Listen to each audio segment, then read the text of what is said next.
Ang lahat ng opinyon, pagtingin, pananaw o kuro-kuro ng mga bisita at panauhin o mga anchors o host sa programang ito ay sarili at tanging opinyon at pananaw ng mga nabanggit at hindi opinyon o pananaw ng Aliw Broadcasting Corporation, mga producers o mga namamahala ng Aliw Broadcasting o anumang organisasyon na affiliated sa network at kailanman ay hindi iniendorso ng Aliw Broadcasting Corporation ang mga nabanggit na opinyon at pananaw sa programa.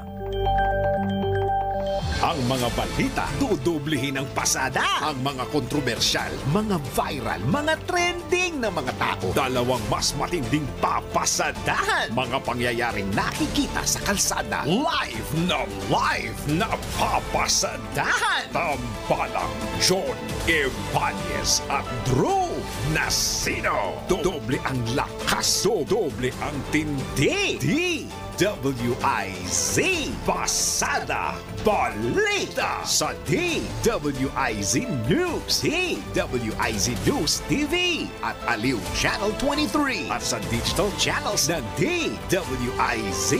Huwag magpapaiwan para huwag maunahan. Pasada Balita.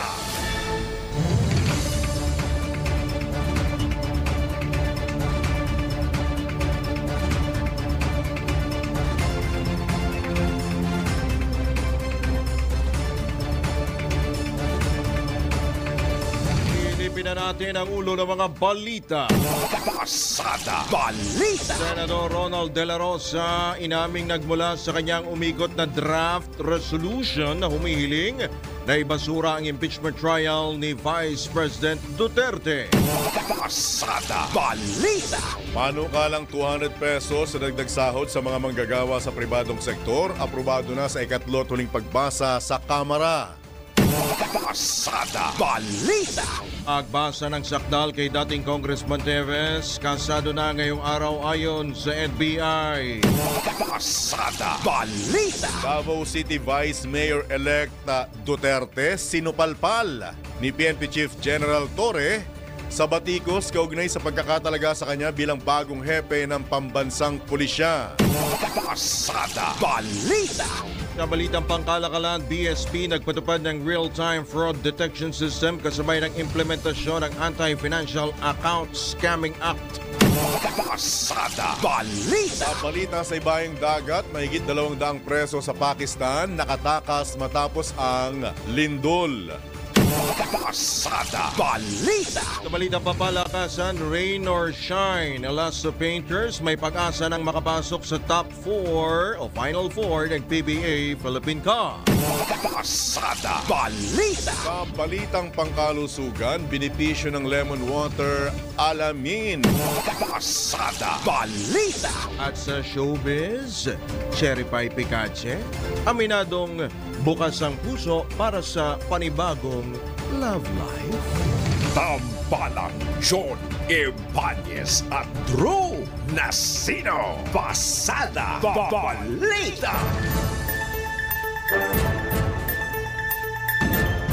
Magandang morning, Luzon, Visayas, Mindanao, Mega Manila sa buong bansa sa buong mundo. Ngayon pong araw nito ng Huwebes na, ngayon po ay Hunyo 5 taong 2025. Kayo po ay nanonood, nakikinig at nakasubaybay sa impila may todong lakas DWIC 882 at Aliw Channel 23. Kami po ang inyong mga magiging tagapagatid balita, Drew Nasino, Johnny Bañez. Pasada Balita. Sa oras na 5 sandali makalipas ang ika-6 na ng morning, Aminado si Senator Ronald Bato de la Rosa na galing sa kanyang opisina ang umiikot na draft resolution na nagsusulong na ibasura o i-dismiss na ng Senado ang impeachment case laban kay Vice President Sara Duterte. Ayon kay Senador de la Rosa, siya ang nag-initiate ng naturang resolusyon at ito ay ibinatay sa kanyang saloobin hinggil sa impeachment case na kinakarap ni VP Sara. Mayroon aniya siyang mga pinagtanungan at kinonsulta sa pagbalangkas ng naturang draft. Katunayan, may 3 pa niyang ibang versyon ng draft resolution na nagpapadismiss sa impeachment case ng Vice Presidente at sinabi nga ang naunang bersyon ay nagmula mismo sa kanya. Sinabi rin ng mambabatas na ang mga interesado lang sa nasabing dokumento ang binigyan nila ng kopya at binigyang diing walang kinalaman si VP Sara sa pinaikot na resolusyon ng kanyang tanggapan. Pasada Balita. Ibinunyag naman ni Senate President Pro Tempore Jingo Estrada na noong Hunyo 2 o Lunes pa ipinaikot ang resolusyon na nagsusulong na ibasura ng Senado ang impeachment case laban kay VP Sara. Ayon sa senador, ipinabasa lamang sa kanya ang kopya ng nasabing resolusyon at hindi ito pinalagdaan. Naniniwala ang senador na wala pang pumirma sa nabanggit na dokumento at pag-iisipan muna niya ng husto kung lalagdaan ba niya ito o hindi. Pasada Balita. Tawag naman na mere scrap of paper, isang peraso lamang ng papel ni Senate President Francis Jesus Escudero ang kumakalat na kopya ng resolusyon na nagsusulong sa pagbasura ng Senado sa impeachment case laban kay Vice President Sara Duterte. Ayon kay Senador Escudero, wala pang naipafile na ganitong resolusyon sa Senado at ang nakita niyang tanging kopya nito ay walang nakalagay na author. Ipinalawanag din ng leader ng Senado na maaari lang nilang aksyonan, pagdebatehan at pagbotongan ang naturang resolusyon sa oras na may maghain at may magmosyon hinggil dito. Pasada Balita. Sa detalye na iba pang headlines, aprobado na sa ikatlo at huling pagbasa ang House Bill 11376 o panukalang 200 peso across the board daily wage increase para sa mga empleyado at manggagawa sa pribadong sektor. Layo ng nasabing panukala na madagdagan ng 200 piso ang arawang sahod ng mga manggagawa matapos itong paboran ng 171 congressmen, isa ang tutol at wala namang nag-abstain. Una ng pinagtibay ng House Committee on Labor and Employment na pinamumunuan ni Rizal Representative Fidel Nograles ang naturang panukala. Napagkasunduan ang 200 pisong aumento sa sahod sa ginawang meeting kamakailan ni House Speaker Martin Romualdez kasama ang mga kinatawan ng labor group at mga employer. Sakali namang maisa batas ang 200 peso daily minimum wage hike, magiging 845 pesos na ang bagong arawang minimum wage mula sa kasalukuyang 645 pesos. Pasada Balita. Tunay niyan, pag-adapt ng Senado o pagsalang sa BICAM ng ipinasang daily minimum wage hike bill ng Kamara, inihirit. Tuloy po natin ang kabuuan ng detalye mula kay Patrol 19, Celi Ortega Bueno. Hinikayat ni Senator Juan Miguel Zubiri ang mga kasamang senador na i-adapt na lang ng Senado ang ipinasang 200 pesos sa minimum wage hike bill ng Kamara de Representantes kung ito ang gusto nila. Pero ayon kay Zubiri, kung may nais pang isulong na amendments sa naturang bill ang ilan niyang kasamahan, makabubuting agad na makapagsagawa ng Bicameral Conference Committee meeting. Ito'y para mapag-usapan ang mga gustong amendments at makapag-aproba ng BICAM report bago sila mag-adjourn sinidye sa susunod na linggo. Malaki ang pagkakaiba ng naipasang minimum wage sa Senado at Kamara. Sa Senate, 100 pesos lang ang naaprubahan habang 200 pesos sa Kamara de Representantes. Labis na kinatuwa ni Zubiri dahil sa wakas ay naaprubahan na sa Kamara ang panukalang daily minimum wage hike para sa mga manggagawa sa pribadong sektor. Hangad ni Zubiri na maging ganap na itong batas para sa kapakanan ng mga manggagawa. Si Senator Zubiri ang nagsulong sa Senado ng panukalang daily minimum wage hike kung saan mula 150 ay bumaba sa 100 pesos ang naipasa sa Senado. Noong pang nakalipas na taon, naipasa ito sa Senate at ngayon nga ito naaprubahan sa mababang kapulungan ng Kongreso. Ito sa Patrol 19, Celi Ortega Bueno para sa impilang metodong lakas sa DWIC. Nagbabalita ng tama, naglilingkod ng tama. That time check was brought to you by Bingo Plus. Samantala, sinibak na kongresistang si Teves babasahan ng sakdal ngayong araw sa Manila RTC. Tayo mula kay Patrol 5, Ayayo Pangko. Itinakda ngayong araw ng Manila Regional Trial Court Hunyo 5 ang pagbasa ng sakdal kay dating Congressman Arnolfo Teves Jr. Si Teves ay inaakusahang utak sa pagpaslang kay dating Negros Oriental Governor Ruel Digamo at siyam na iba pa. Pero ayon naman kay National Bureau of Investigation NBI Director Judge Jaime Santiago, wala pang katiyakan kung personal na iharap ngayong araw sa korte si Teves dahil sa request ng abogado nito na idaan sa pamamagitan ng video conference. Kinumpirma rin ni Santiago na may utos na sa kanila ang korte na ilipat ng kulungan si Teves sa Manila City Jail. Pero aminado ang NBI na hindi nila agad ito masusunod dahil nag-file ng motion para sa consolidation ng kaso ni Teves ang abogado nito. Dahil dito, aantayin muna ng NBI ang magiging final o final na desisyon ng korte sa Maynila bago nila ilipat ng kulungan si Teves. Tiniyak naman ng NBI ang seguridad ni Teves na himas-rehas ngayon sa kanilang pasilidad sa loob ng New Bilibid Prison sa Muntinlupa City. Ito is Patrol number 5. Ayaw pa ako para sa implemento ng lakas. DWIC. Nababalita na tama, naglilingkod ng tama. Kapag may bagong balita, naka-on air, agad-agad, DWIC Patrol Report. Pilinaw naman ng Department of Justice na sabay-sabay nilang hinahabol o tinutugis ang mga puganteng nagtatago sa batas. Ito'y matapos lumutang ang mga haka-haka na si dating Presidential Spokesman Harry Roque na ang sinasabing susunod na iuwi ng bansa matapos maipaneport sa Pilipinas si dating Negros Oriental 3rd District Representative Arnolfo Arnie Teves Jr. Binigang diin ni DOJ spokesman Assistant Secretary Miko Clavano na wala silang pinaprioridad o inuuna sa paghuli sa mga pugante pero tinitiyak nilang maiharap nila sa korte ang lahat ng mga ito. Ipinalawanag ni Ase Clavano na nagkataon lang na napabalik ng Pilipinas si Teves noong nakarang linggo at hindi niya ibig sabihin nito na paisa-isa ang pagpapauwi sa mga pugante.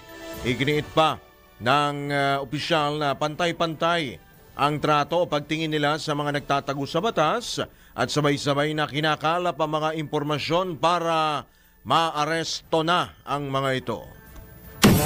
Pasada Balita. Sa iba pang tampok na balita, pumalag si Philippine National Police Chief General Nicolas Torre III sa pagkwestiyon ni Davao City Vice Mayor-elect Baste Duterte sa kanyang pagkakatalaga bilang bagong hepe ng pambansang pulisya. Sabing binanggit ni Vice Mayor Baste na hindi batay sa merito ang pagkakatalaga kay General Torre dahil 3 ranggo ang tinalon nito bago maging PNP chief.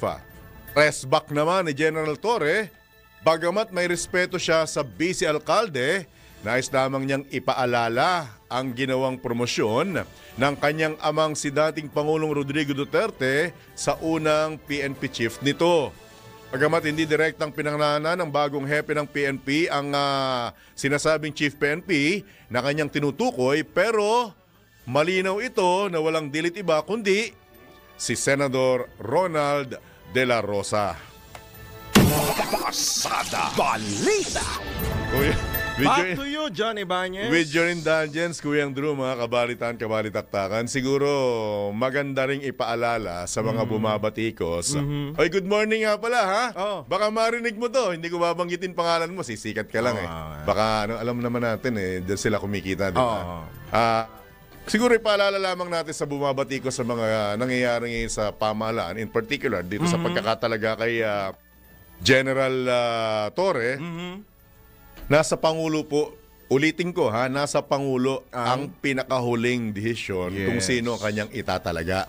Hindi lamang po bilang bata-bata system yan, kundi pinag-uusapan nga natin, maging binabanggit ng VACC in general, seguridad, trust and confidence din po ng Pangulo bilang Commander-in-Chief ang nakasalalay sa pagtatalaga niya, hindi lamang ng Chief PNP, kundi maging ng hepe ng Armed AFP, Forces yes. at ng mga nakapaligid sa kanya ng mga miyembro ng gabinete. Ngayon, ipaalala rin po natin na medyo magbasa-basa rin ng history ng mga kumokontra. Dahil uulitin ko po, hindi lamang po sa panahon ni dating Pangulong Rodrigo Duterte nangyari yan. Nangyari rin po yan sa panahon ni dating Pangulong Noynoy Aquino at maging nung sa dating Pangulong Joseph Estrada. Back to you! Pasada Balita. At kaugnay pa rin yan, duda. Duda naman si Vice President Sara Duterte sa magiging pamumuno ni bagong Philippine National Police Chief General Nicolas Torre III. Sa kabila ito ng lumabas na findings ng Senado may nalabag sa batas si General Torre hinggil sa pag-aresto kay dating Pangulong Rodrigo Duterte. Ikinumpara ni VP Sara ang bagong PNP chief sa pagkakaharang kay House Speaker Martin Romualdez dahil sa kasong bribery sa Amerika. Sinabi ng Vice Presidente na malinaw na sketchy o malabo ang naging desisyon sa pagkakatalaga kay General Torre. Pasada Balita. Tiyak naman ni PNP Chief General Nicolas Torre III na walang dapat ikatakot ang mga kritiko ng administrasyon sa ilalim ng kanyang liderato. Kasunod na nito ng kanyang pagkakatalaga bilang bagong hepe ng pambansang pulisya. Binigyan din ni General Torre na igagalang o iginagalang nila ang kalayaan ng bawat Pilipino na maghayag ng kani-kanilang mga saolubin o opinyon. Iginit din ng bagong Chief PNP na makaaasa ang publiko ng kanilang serbisyo, maging kaalyado o kritiko man ng administrasyon. Ang mahalagaan niya, walang nilalabag na batas ang mga ito. Una rito, binabatikos ng ilan ang pagkakatalaga kay General Torre dahil anila, isa itong reward o political accommodation matapos pangunahan ng pag-aresto kay dating Pangulong Rodrigo Duterte na naharap sa kasong Crimes Against Humanity at Pastor Apollo Kibuloy na naharap naman sa kasong Qualified Human Trafficking at Child Sexual Abuse. Pasada Balita. Iba pa rin paksa ng mga balita, balik po tayo sa issue ng impeachment. Inalmahan ng ilang mambabatas ang umiikot na draft resolution na humihiling na ibasura ang impeachment case laban kay Vice President Sara Duterte. Ayon sa Makabayan Block, hindi katanggap-tanggap at kahiya-hiya kung hindi na itutuloy ng Senado o iaatras na nito ang paglilitis at ibabasura na lamang ang impeachment case ng Vice Presidente. Para kay Gabriela Women's Party List Representative Arlene Brosas, malinaw sa saligang batas na dapat magkaroon ng trial sa oras na i-transmit na sa Senado ang Articles of Impeachment. Tinawag namang garapal ni Brosas ang hakbang ng Senado na isnabi ng panawagan ng publiko na harapin ni VP Inday ang paglilitis. Para naman kay Kabataan Party List Representative Raul Manuel, dapat pag-aralan o reviewin ng mga senador ang mandato ng mga ito at hindi dapat mamili o ibatay ang pasya sa political convenience. Dismayado rin si Manuel na may mga senador na nagtatangka na i-dismiss na lang ang impeachment trial. Pasada Balita. Tinawag namang unconstitutional o labag sa konstitusyon kung ididismiss ng Senado ang impeachment case ng walang ginagawang paglilitis. Ito ang sinabi ni Manila Representative Joel Chua, isa sa 11-man prosecutor team, kasunod ng pagsulpot ng isang resolusyon na nagpapabasura sa Articles of Impeachment laban kay VP Sara. Katwiran ni Congressman Chua na isang abogado, posibleng malabag ng Senado ang kanilang constitutional mandate. Nang matanong kung iaakyat ba ang usapin ng resolusyon sa Korte Suprema, sinabi ng kongresista na hindi pa ito napag-uusapan ng panig ng prosekusyon. Anya, handa naman ang panel ng Kamara na humarap sa Senado sa Hunyo 11 para sa pagbabasa ng Articles of Impeachment. Pasada Balita. Sa kaugnay pa rin balita, tanggap po tayo ng report Sa gitna po ng mga batikos na nachochope o nababahagang buntot, Senate President Escudero pumalag. Ang detalye mula kay Patrol 19, Sally Ortega Bueno. Napatunayan na daw ni Senate President Chis Escudero na hindi siya gumagalaw at nagpapasya alinsunod sa takot. Ayon kay Senate President Escudero, sa tagal na niya sa pananilbihan sa gobyerno, naipakita na niya na hindi siya nagdedesisyon at umaaksyon alinsunod sa takot. Tugon ito ni Escudero sa pahayag ng ilang kongresista na takot siya kay Vice President Sara Duterte, kaya hanggang ngayon ay hindi pa nagsisimula ang impeachment proceedings laban sa Vice Presidente. Samantala, giniit pa ni Escudero na mukhang nasasanay ang mga kongresista na diktahan ang Senado sa gusto nilang mangyari sa impeachment laban sa Vice Presidente.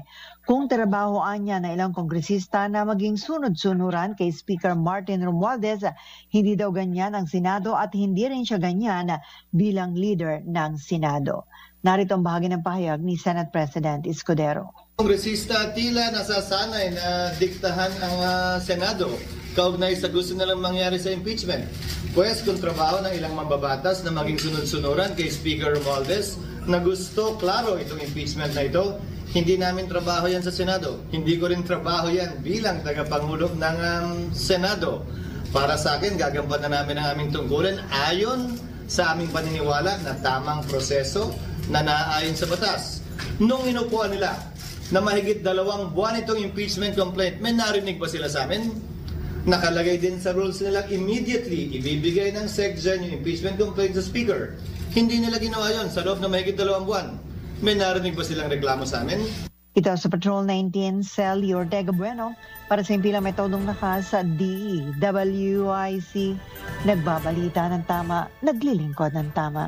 Kapag may bagong balita, naka-on air, agad-agad, DWIC Patrol Report. Kaugnay pa ring balita, konstitusyon ang kailangang mangibabaw sa usapin ng impeachment case laban kay VP Sara. Sa panayan ng DWIZ, lininaw at giniit ni dating National President ng Integrated Bar of the Philippines, Domingo Cayosa, na walang basihan ang sinasabing kailangang matapos sa 19th Congress ang hearing sa kaso ng Vice Presidente. Dahil dito hindi na anya kailangang magpasa ng bagong petisyon sa susunod na Kongreso para lamang ipagpatuloy ang nasabing pagdinig. Tinignan ho natin ang konstitusyon, tinignan natin ang minutes of the Constitutional Commission, tinignan natin ang marami ng desisyon ng Supreme Court tungkol sa Senado. Malinaw ho naman that the Senate is a continuing body. So kahit ho matapos yung 19th Congress, hindi ho naman yung sinasabi ng iilan dyan na tapos na rin yung impeachment, dapat i-refile on the 20th Congress, hindi ho. Wala hong basihan yan sa batas. Binigyan din pa ni Atty. Cayosa na hindi optional ang pagtalakay sa kaso ni VP Sara dahil kabilang ito sa mga prioridad ng Senado bilang hukom.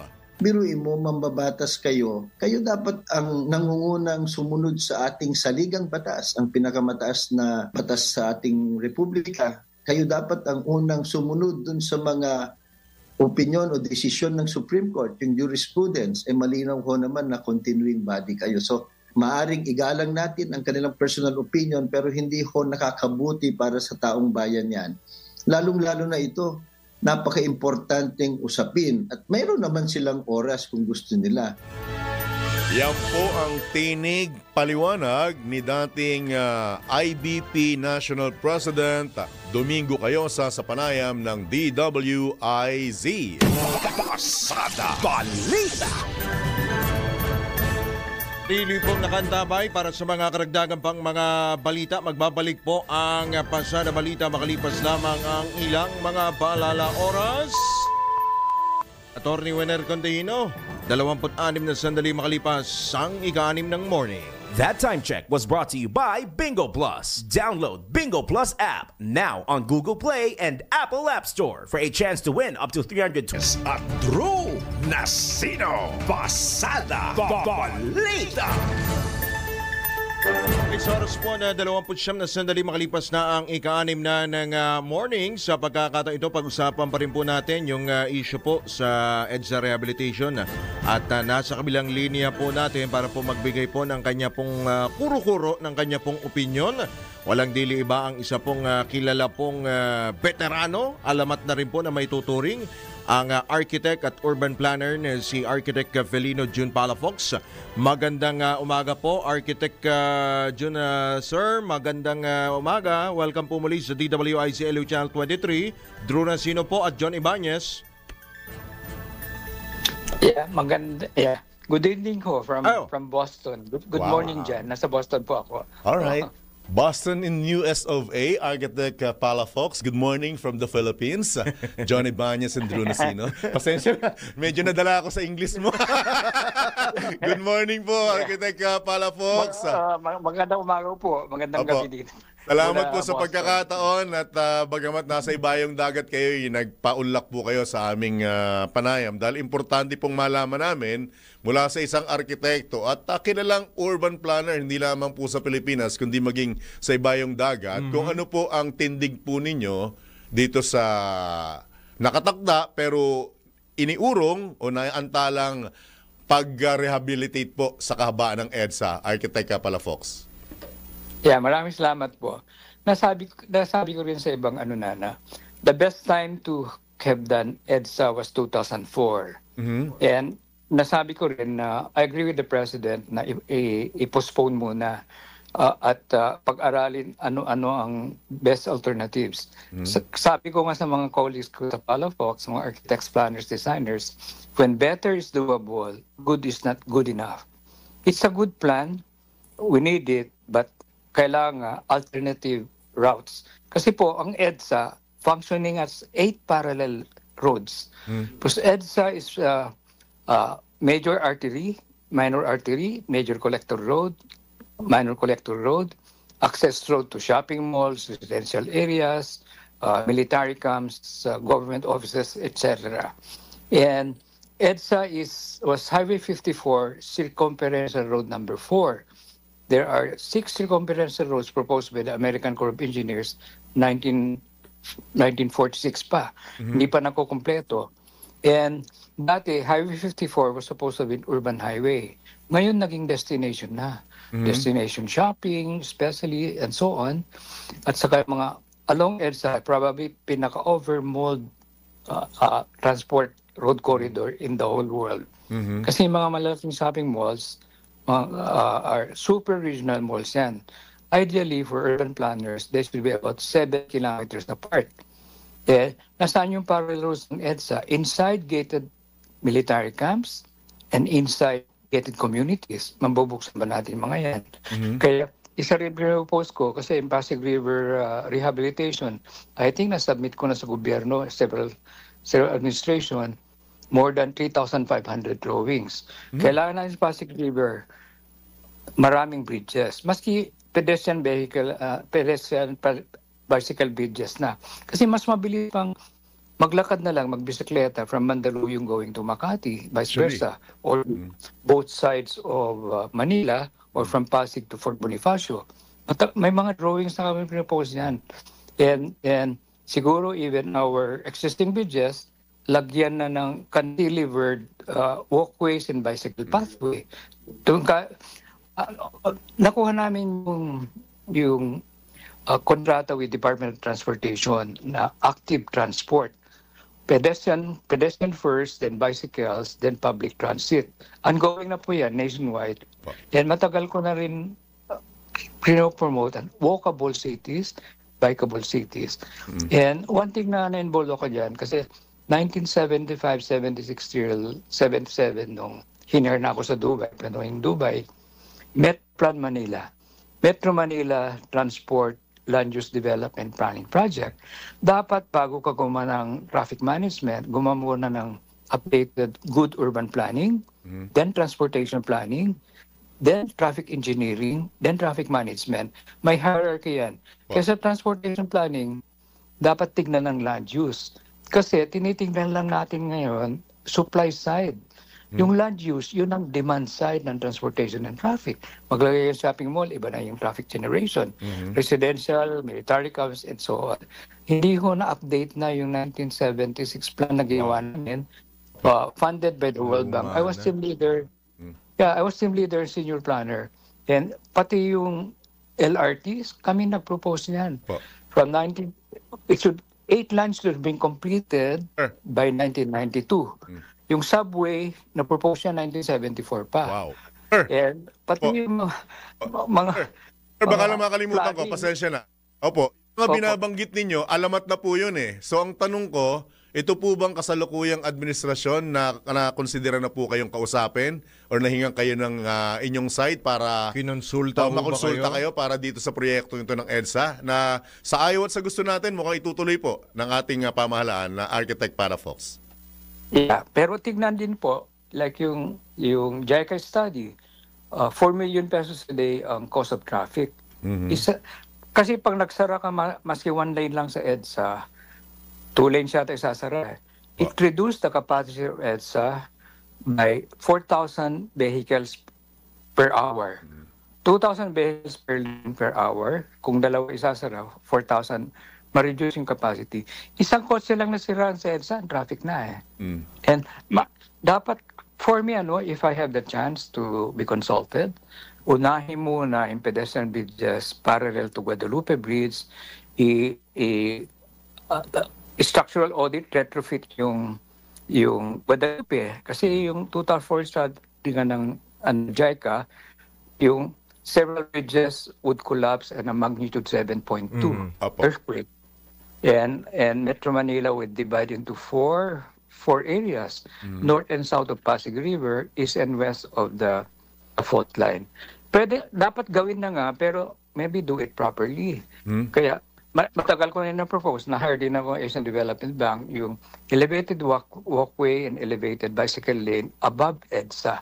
Kasi wala nang lugar para sa mga bisikleta at saka pedestrians. Mga ginagawa namin hindi lang road railway, we call it Road Transport Development Corridor. Yung Road Transport Development Corridor should be 1/3 for trees and landscaping kasi it takes at least 10 trees to recover the oxygen of the carbon monoxide per car. And 1/3 for pedestrians and bicycles. And di na kasya. Kaya dapat elevate the whole length of EDSA, elevated walkway, elevated bicycle lane with vendors. Para after midnight, di ka matatakot maglakad o magbisikleta. Nagawa na ibang bayan. Hindi original yan. If you've been to... sa ilalim, pwede ba? Pwede rin sa ilalim. Kasi dapat... Kung hindi bubuksan yung mga villages, military camps, I think EDSA dapat 3 levels na eh. Meron subway underneath, then yung upgrade, yung ngayon. Tapos maybe skywalks and skyway, it would be very controversial but pag-aralan dapat yan. At dapat yung MRT, dagdagan yung trains. Dagdagan yung trains and make it more accessible even for the handicap. Kilala po kayo sa buong mundo na nakapagpaganda, nakapagdisenyo ng magagandang, kumbagay, advancement and development. Hindi po ba applicable sa Pilipinas yung mga ginawa mo sa ibang bansa o ano po ba ang dahilan? Bakit mukhang hindi ka nakakausap? Natulungan ko na 40 countries, pati yung deserting Dubai. Look at Dubai ngayon. Nandito ako sa Boston. Very walkable, bikeable. In fact, nagawa sa atin, road widening. Yung mga progressive cities, road diet and sidewalk widening with bicycle lanes. Baliktad sa atin, road widening, pinuputol pa mga puno. And we don't have to reinvent the wheel. We just kaya nandito ka ngayon sa American Institute of Architects Conference to learn and share best practices and global trends.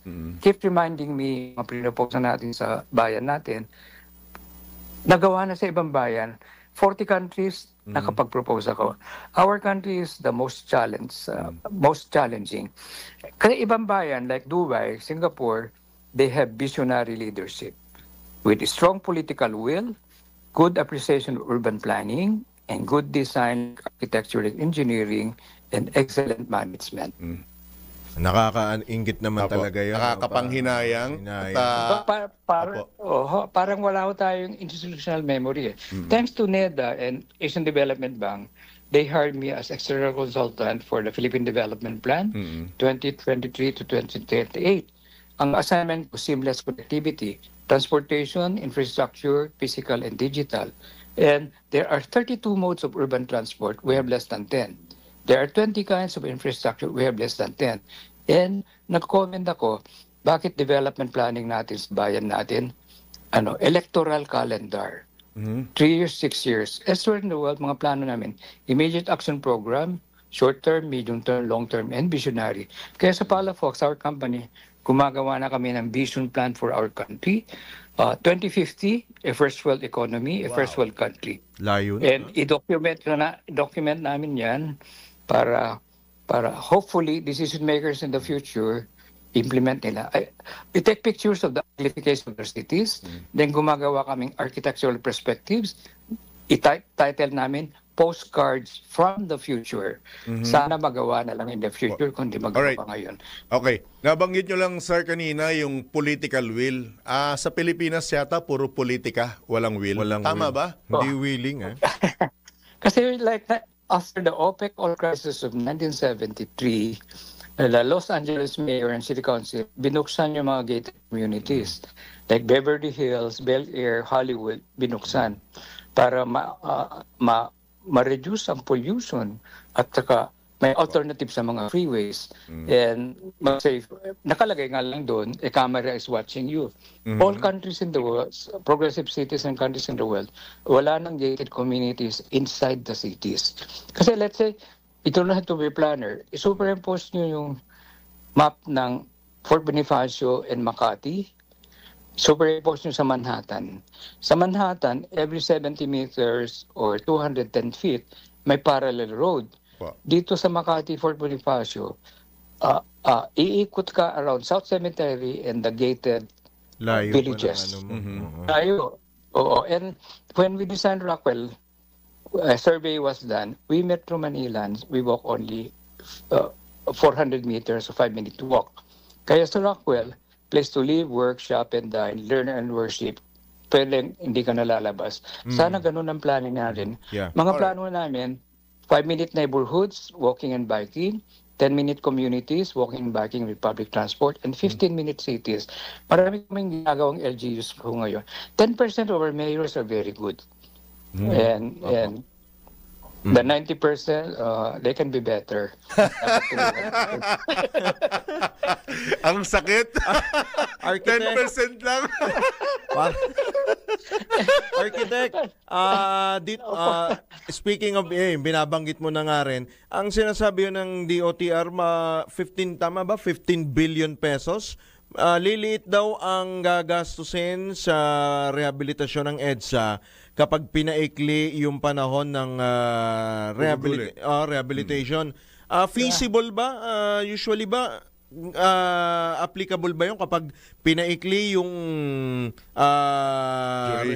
duration ng project, makakatipid? Considering na gagamit tayo ng makabagong technology, high technology. Yeah, technology. Yeah. Kung sa Dubai or China yan, kaya in 6 months. Wow. 6 months? 6 months yung makahaba ng EDSA? Yeah, pag Dubai or China. Wow. Okay. Ganon din kahaba, parehas lang ng haba. Ano rin ako, kasi yung budget ng DOTR, tinanggal yata 16 billion, dapat ibalik yun. Kasi yung ang assignment ko sa Philippine Development Plan, seamless connectivity. Parang hindi na pinag-uusapan yung seamless connectivity na lang. Right. Ang dami yung pwedeng gawin. Yeah, like yung kung hindi magamit yung budget na yan, pedestrian and bicycle bridges across Pasig River, across the Esteros. Kasi nagkaka-traffic din, kukunti lang ang bridges . Like superimpose lang yun, Pasig River sa River Seine in Paris, o Thames River in London, o Chicago River, o dito sa Charles River in Boston. Naglalakad kami. Pag nasa abroad ako, nakakalakad ako 17,000 steps a day.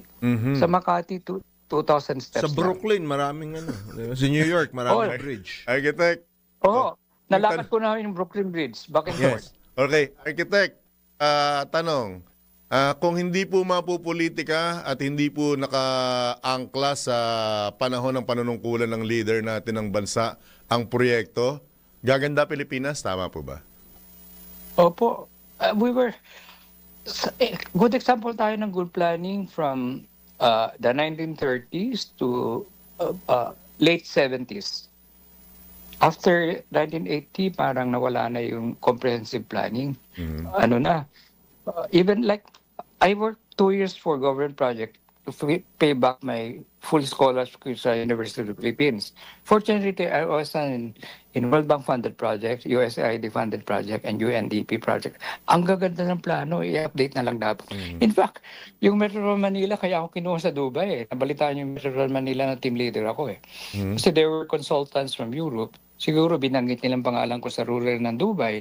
That's why I was invited and named hard, and I brought my whole family in Dubai.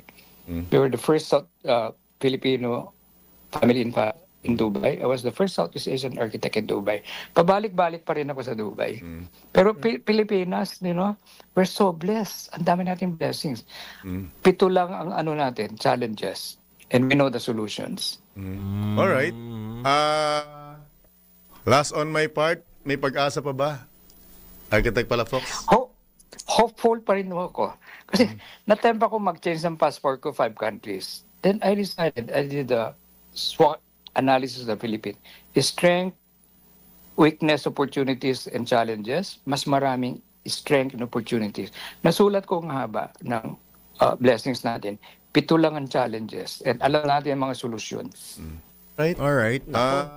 Kung hindi naman po masyadong pabigat, Architect Palafox, if ever na kailangan nyo ng taga-bit-bit ng maleta ninyo sa mga pagtungo nyo sa ibang bansa, nandito po kami, binavolunteer po namin ang aming mga sarili. Para makita naman namin yung ganda ng mga na-improve mong na-develop mong mga bansa at maipakita rin natin dito na kaya naman natin, di ba? Itong mga international architects, nagulat nga sila, 75 years old na ako, I still come to learn and share. Learn and share. International practice. Sa Boston ngayon. Alright. Sige po, architect, hindi pa matatapos ang usapan natin dito, lalo't kapag natuloy ito talagang EDSA rehab. Well, anyway, marami pong salamat sa inyo, Architect June Palafox, sa inyo pong oras. Magandang umaga po. Kailan pala balik nyo ng Pilipinas at Architect? June 12 po. Okay, lapit na pala. Alright. Salamat po, Architect. Salamat po. Ingat. Ingat po. God bless. Good morning po. Good morning. Pinakita pa niya yung Nakakaingit. Sana all. Elevated walkways. Opo. Alright. Opo. Ingat po kayo, Architect. Salamat po. At good luck sa Pilipinas. Salamat po. Salamat po. Good luck. God bless sa bayan na. Alright. Salamat po. Si Architect Felino June Palafox. Ang sakit, no? Ay, no? Diba? Actually, hindi yung word. Nakakapanghinaya. Ano yung kanta na? Nanghihinaya. Nakapanghinaya kasi yung Pilipino na pinakinabangan at patuloy na pinakikinabangan ng ibang bansa para ma-develop yung kanilang lugar, mukhang napopolitika sa sarili niyang bansa.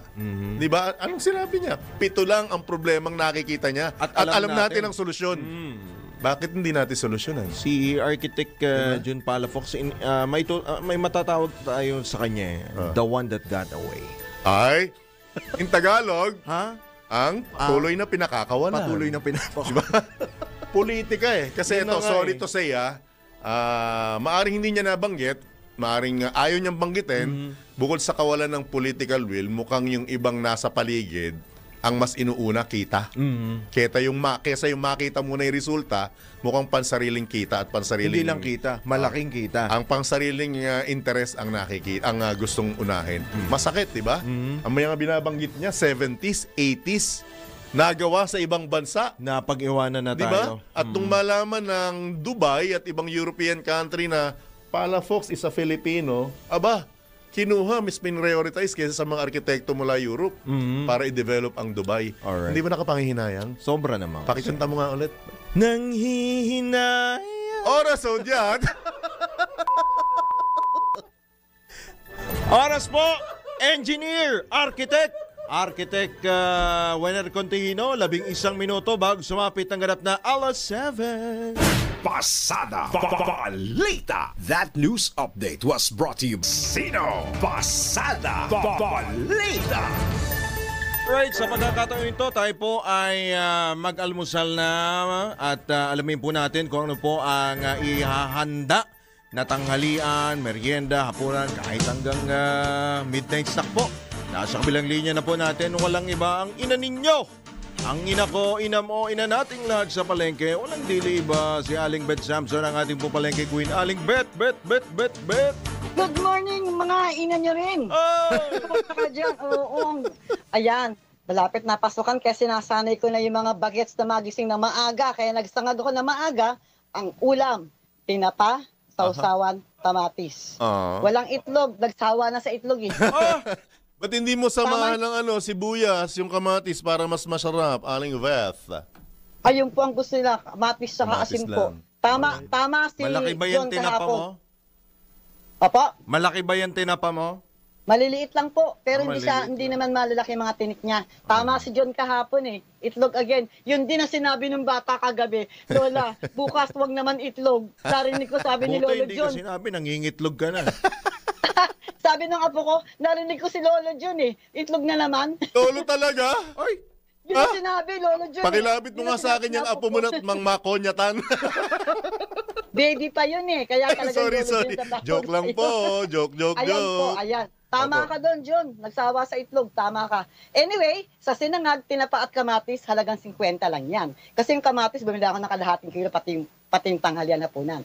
Ang aking tanghalian at hapunan, isang luto na lang, dahil busy ang nanay nyo. Bigas, 40 pesos. 2 bangos, 1 kilo yan. Yung isang bangos, ginayat-gayat ko sa 5 hati, 5 kami. So, 10 hati yan, 240 pesos.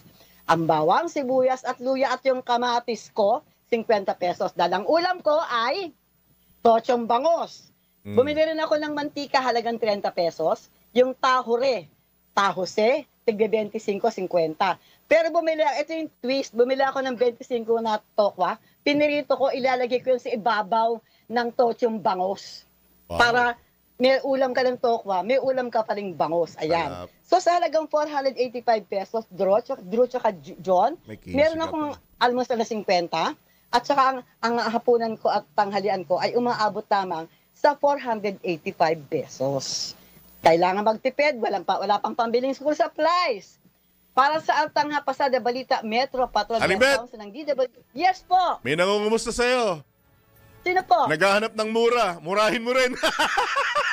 Yan yun. Pag mo nang panggitin ng pangalan, baka sumikat. Ay, alam ko na yan. Minura ko na yan eh. Di ba sabi ko sa'yo, John, pumapatol ako. Kahit nasabi nagdagdagan ng isa ang kanyang view, mamura ko lang siya, okay na, gago yan. Maraming salamat sa pagmamahal, Aling Beth. Love you too. Love ko ang John at saka Andrew at lahat sa pamilya Izzy ko. Yeah. Naglilingkod ng tama, nagbabalita ng tama, nagbabudget ng tama. Pasada Balita. Amantala, bago tayo mapunta sa kung saan pa, tamanggap muna tayo sa pang pag-uulat mula sa labas ng himpilan. Sorpresang inspeksyon ikakasa ng mga pulis on the ground.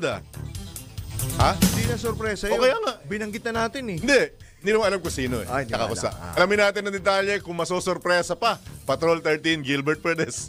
Asahan na ang pagkakaroon ng surprise inspection sa mga police on the ground upang masiguro raw na mapapanatili ang mabilis at alertong pagtugon ng mga hepe o mga personnel ng Philippine National Police sa paggampan ng kanilang tungkulin. Pahayag ito ni PNP Chief Nicolas Torre III. Kasunod na rin ang pangako na mas mararamdaman daw ng publiko ang mabilis na pagresponde ng PNP at ang mas pinalakas na police visibility. Sa briefing sa Malacanang, sinabi ng general na kung hindi man siya ang bababa para sa inspeksyon, gagawin naman ito ng mga mid-level commanders at mga supervisors. Patrol 13, Gilbert Perez para sa Himpilang May Todong Las, DWIZ. Nagbabalita ng tama, naglilingkod ng tama. Kapag may bagong balita, naka-on air, agad-agad, DWIZ Patrol Report. Samantala, iginiit ng political analyst na si Professor Froilan Calilong na sinusunod lamang ni Senate President Francis G. Escudero ang mga panuntunan ng impeachment sa ilalim ng Senate Resolution number 44. Sa gitna ito ng urong sulong na impeachment proceedings ni Vice President Sara Duterte. Ayon kay Professor Calilong, hindi maaring banggain ng mga senador ang mga ipinatupad na panuntunan para lamang paboran ang kagustuhan ng mababang kapulungan ng Kongreso. If we're going to be very technical and very legalistic about it, merong kasing sinusunod ng mga rules on impeachment, particularly itong Senate Rule number 44 on the impeachment process, and medyo maliwanag dito na talagang kung ano man yung napagdesisyonan na nung nakaraang Kongreso at yung mga agenda na naibinbin nung panahon nila, hindi na talaga ito maaaring i-carry over dito sa 20th Congress. Imok naman ni Calilong si Escudero na ipaliwanag ng maigi sa publiko maging sa mga kapwa mamabatas ang dahilan ng pag-urong sa impeachment ni VP Sara. Pero kailangan talaga ma-communicate ng maayos, ma-communicate ng maigi, lalong-lalo na doon sa mga kasamahan niya. Kasi I know for a fact that there are some senators who are really pushing for this, like Senator Risa Ontiveros, in the Congress. Laila de Lima, of course, is really pushing for this. And syempre po pwede nila itong magamit against the Senate President and the leadership of the Senate.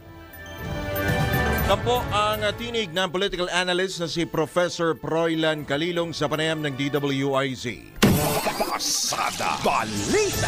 Niniwala naman si Senator Ronald De La Rosa na magiging madugong debate ang usapin ng jurisdiksyon ng 20th Congress sa impeachment case laban kay VP Sara.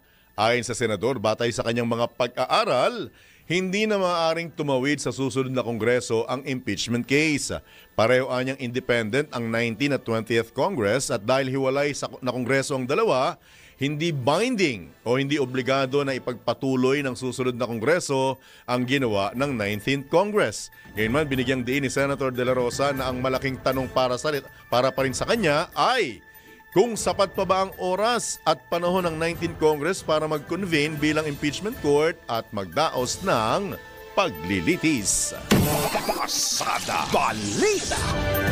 May lamang po para po sa mensahe po ng atin pong ama ng impilan, ang chairman po ng Aliw Broadcasting Corporation, walang dili iba si Boss D. Edgar A. Cabangon.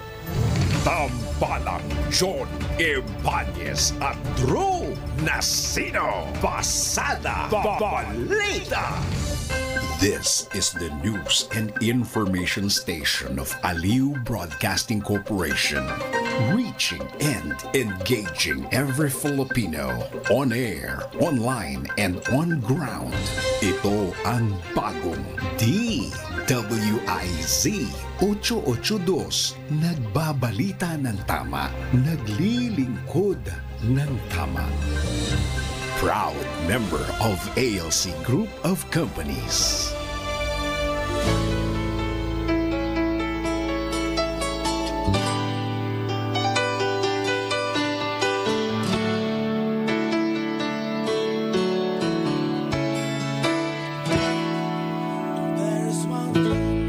Oras na ganap na eksakto en punto alas 7 na ng umaga. Narito po ang mensahe ng ating pong ama ng himpilan, ng chairman po ng Aliw Broadcasting Corporation, si Boss D. Edgar A. Cabangon.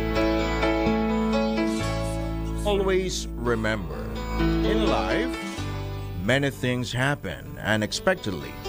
No matter how well you plan and arrange your life, it will still be God's plan that prevails in the end. Think good, think God, thank God. Have a great day ahead. God bless you.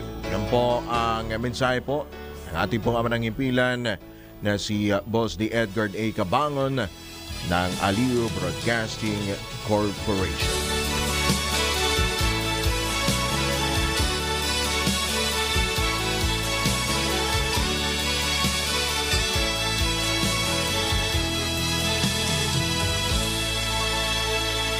Ang mga balita, dudublehin ang pasada. Ang mga kontrobersyal, mga viral, mga trending na mga tao. Dalawang mas matinding papasadahan. Mga pangyayaring nakikita sa kalsada. Live na papasadahan. Tambalang John Ebanez at Drew Nasino. Doble ang lakas, doble ang tindi. DWIZ Pasada Balita sa DWIZ News, DWIZ News TV at Aliw Channel 23 at sa digital channels ng DWIZ. Huwag magpapaiwan para huwag maunahan. Pasada Balita.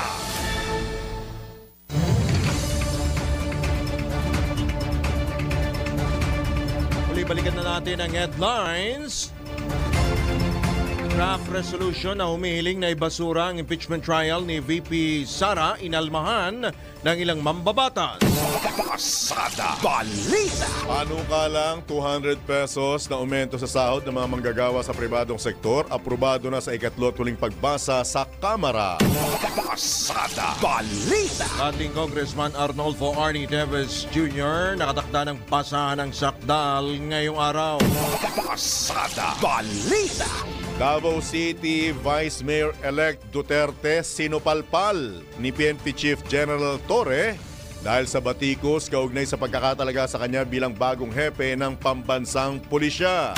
Pasada Balita. Sa balitang pangkalakalan, BSP nagpatupad ng real-time fraud detection system kasabay ng implementasyon ng Anti-Financial Account Scamming Act. Pasada Balita. Sa balita sa ibayong dagat, mahigit 200 preso sa Pakistan nakatakas dahil sa lindol. Pasada Balita. Balitang pampalakasan, rain or shine, may pag-asa na makapasok sa Final Four ng PBA Philippine Cup. Pasada Balita. Sa balitang pangkalusugan, binipisyo ng lemon water alamin. Pasada Balita. At sa showbiz, Cherry Pie Picache aminadong bukas ang puso para sa panibagong love life. Tambalang John Ebanez at Drew Nasino. Pasada Balita.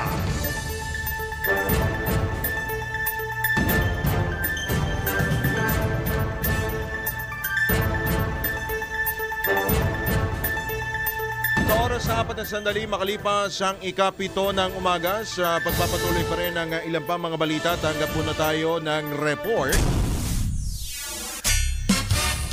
Suspect na pumaslang sa 2 pulis sa Bulacan patay sa engkwentro sa Cagayan. Ang detalye mula kay Patrol 17 Jopel Peleño. Patay ang suspect na pumaslang sa 2 pulis sa Bukawi, Bulacan matapos makipagpalitan ng putok sa mga otoridad sa barangay Bakagan, Bagaw, Cagayan.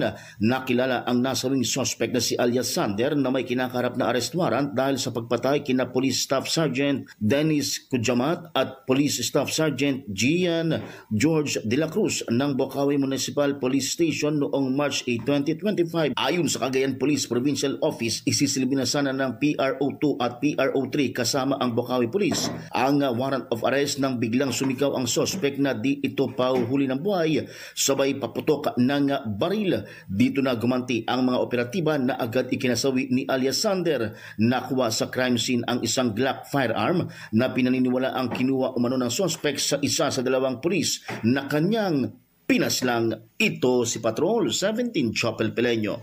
Para sa impilang may todong lakas, DWIZ nagbabalita ng tama, naglilingkod ng tama. Kapag may bagong balita, naka-on air, agad-agad, DWIZ Patrol Report. Nakatakda naman magtalaga si Pangulong Ferdinand Marcos Jr. ng maestrado ng Korte Suprema bilang kapalit ni Associate Justice Mario Lopez na nagretiro na kahapon, Hunyo 4. Ayon kay Executive Secretary Lucas Bersamin, magiging makasaysayan ito dahil kauna-unahang pagkakataong magluluklok si Pangulong Marcos ng Supreme Court Justice mula nang maupo ito sa pwesto noong 2022. Sinabi ni S. Bersamin na natanggap na ng Office of the President ang shortlist o listahan ng mga kandidato sa pagkamaistrado na isinumite ng Judicial and Bar Council. Gayunman, sinabi ni E.S. Bersamin na wala pang napipili si Pangulong Marcos sa susunod na maestrado ng kataas-tasang hukuman kapalit ni Associate Justice Mario Lopez. Pasada Balita. Samantala, binueltahan ng criminal defense lawyer na si Attorney Howard Calleja si Senate President Francis Keys Escudero matapos nitong igiit na ang aksyon ng Senado ay hindi batay sa gusto ng mga mambabatas na pabor sa impeachment ni Vice President Sara Duterte. Sa panayam ng DWIC, sinabi mismo ni Attorney Calleja na tila palusot o alibay na lamang ng leader ng Senado ang naturang pahayag. Kasunod na rin ito ng ilang beses na pagkaunsyame ng pagbasa sa Articles of Impeachment laban sa pangalawang Pangulo. Hindi po malinaw yung statement na yung palusot na naman po ni Senate President Cheese yan.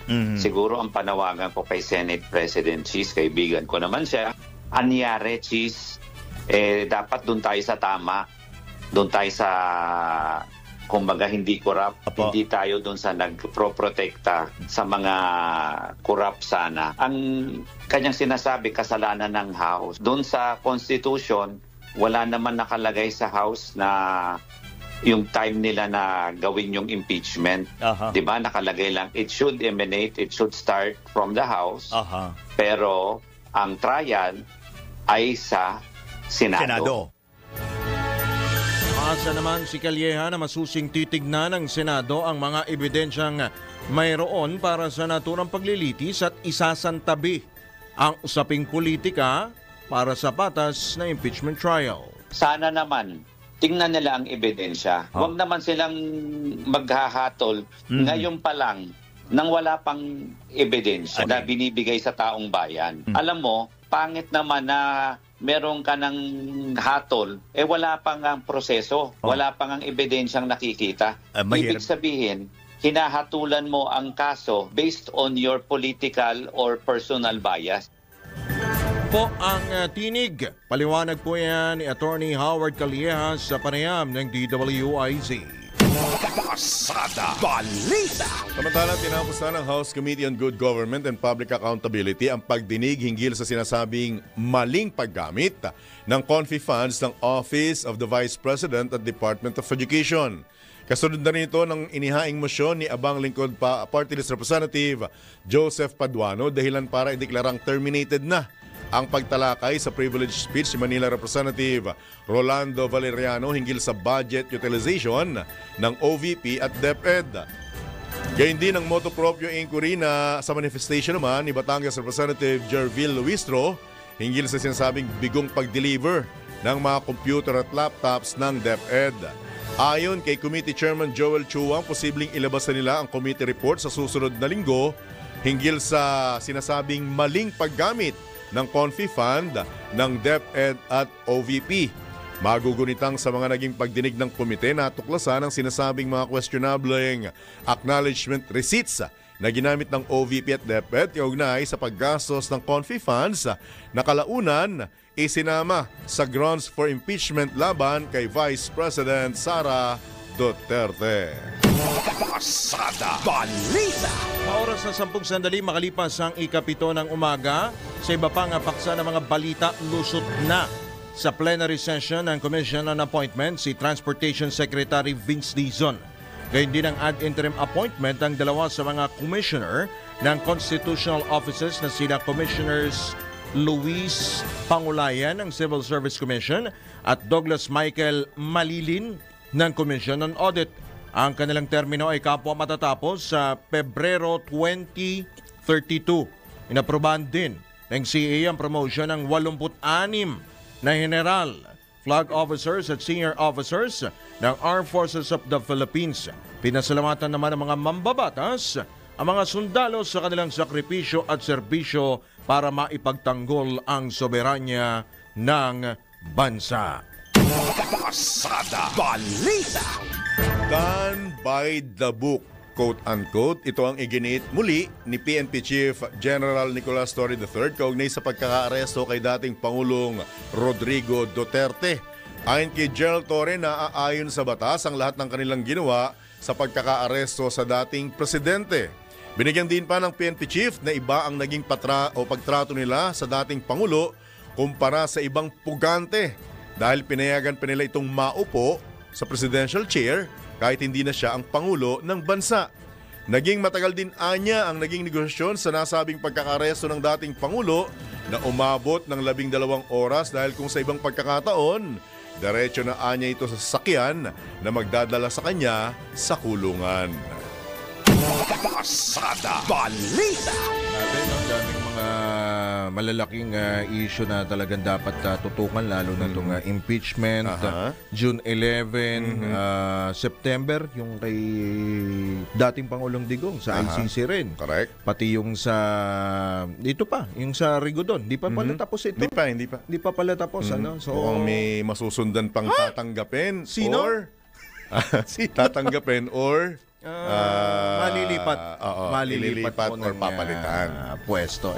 Yan naman pong Rigodon ho na yan. Talagang sa tingin na-dismaya ho actually yung ating pong Pangulong Bongbong Marcos sa naging resulta po kasi ng di ba sinabi na rin to ni Kong Toby Chanco yung sa resulta po ng midterm elections. Ilan ba? 552. Correct. 5 yung nakapasok na administration na senator. 5 lang. 5 lang. Sa 10 or 12 ba? 10 or 12. May ilanganin pa raw. Oo. Kasi di ba kasi namangka Namangka sa dalawang ilaw. Isa tumalikod sa sariling kapatid. Sa sariling kapatid. Ayun naman ang sinabi niya. Oo nga. Diba? First and foremost. Diba? Aalis ako dyan. Pero sapat kaya ito? Sa tingin nyo, sapat ho ba itong Rigodon ho na ito na ginagawa ng dyan po sa gabinete po ng ating pong Pangulong Bongbong Marcos? Marahil hindi. Kung yan po ay magpapataas muli ng kanya pong survey ratings po sa kanya, maganda. Pero kung hindi, delikado ho yan. Kasi niretain pa niya yung ilang di ba? May mga niretain ilan pa siya. sa iniiyakan ng ilang netizen yung economic team niya dahil binabanggit tumbukin na natin. Finance Secretary. Mukhang maraming umaaray at umiiyak dahil sa mga ipinatupad niyang mga Economic hakbang before. team. Economic team yan. Economic team. At tinutumbok nga dyan ay yung Finance Secretary. Secretary Recto. Ralph Recto. Kayo ho ba? Sa tingin ho ba ninyo, mga katodos ho natin, mga kawasada ho natin, dapat ho bang umabot ito sa Kongreso? Itong balasan ho na ito? Itong Rigodon na ito? Hindi, ako lang naman. Opinion ko lang naman yun. Diba? Opinion ko lang naman. Kung pwede, diba? Kasi kung may ganun ng nadismaya na dun sa midterm elections, si Kong Toby Chanco na nga rin, sinisi na nga rin diba? Yung impeachment, yung pag-aresto kay dating Pangulong Duterte, yan yung tinutumbok ko ni Congressman Toby Chanco na dahilan kaya't hindi ho nakakuha ng magandang numero ito pong mga senatorial bets po ng administrasyon. Kung aabot ho sa Kongreso o sa Kamara, dyan po sa liderato po ng Kamara, ito pong Rigodon, ano ho kaya ang mangyayari? Ano ho kaya ang kahihinatnan? Magiging maganda ho kaya? Papabor ho kaya kay Pangulong Bongbong Marcos ito kung si House Speaker Martin Romualdez po ay tuluyan ng lilisanin ang liderato po ng Kamara? Yun ho ang mga tanong natin. Nagtatanong lamang naman ho tayo kung ano ho ang magiging kahinatnan, magiging maganda ba, papabor ba sa ating pong Pangulo. Kasama ba siya? Kasama ba siya sa tinatarget? Nagiging dahilan? Hindi na nagiging dahilan pagbaba ng rating? Ng Pangulo? Marahil yun ay pinsan siya, Kasin. Oo nga pala. Pinsan siya, Kasin. Magkasin nga pala sila. At higit sa lahat, mukhang may numero pa. Ayun! Ang leader ng Kamara. Di ba? Tignan natin, kailan ba ang balik? Kailan? July, no? July. After nung ano, After nung Sinidye, pasok yung ika-4, tama ba? Ika-4 na zona ng Pangulo. Diyan magkakasubukan, hindi lamang leader ng Kamara, pati leader ng mataas na kapulungan ng Kongreso, ang Senado. Sa Senado? Diyan din. Magpapalit din ba? Di ba? Nanliligaw na. May mga umami na rin na nililigawan sila. Oo nga pala. Maging susunod na Senate President. Isa sa pinaka-vocal dyan. Sino? Tito Sen. Di ba? Sabi niya nga, hindi ito joke, ha? Walang bulagaan dyan, ha? 4.5 taon ako naging Senate President. At tignan niyo ang track record ni ko sa aking pamumuno. At actually, kasama siya sa Kuyang Drew, Kasin Drew. Kasin na no? Na yung record niya, kasama yata siya, kung di ako nagkakamali, sa record-breaking, 4 na beses nang nailuklok bilang senador ng bansa. So, hindi lamang leader ng Senado, kundi leader ng Kamara ang critical dyan sa pagpasok ng panibagong SONA or SONA ngayong taon ni Pangulong Ferdinand Marcos Jr. Yan ang aabatan natin. Ayan, abangan natin. Diba? Marami tayong abangan pagpasok po ng June 11. Sinusubukan din po namin makakuha po ang panig po ng ilang pong senador, lalo po Senator Bato de la Rosa. Pero kung magkakaroon man ho ng balasan hanggang sa Kongreso, Senado, Kamara, unahin ho natin itong Kamara dahil dapat ba? Suwestyon ho ba, kung makakabuti ho ba kaya ito?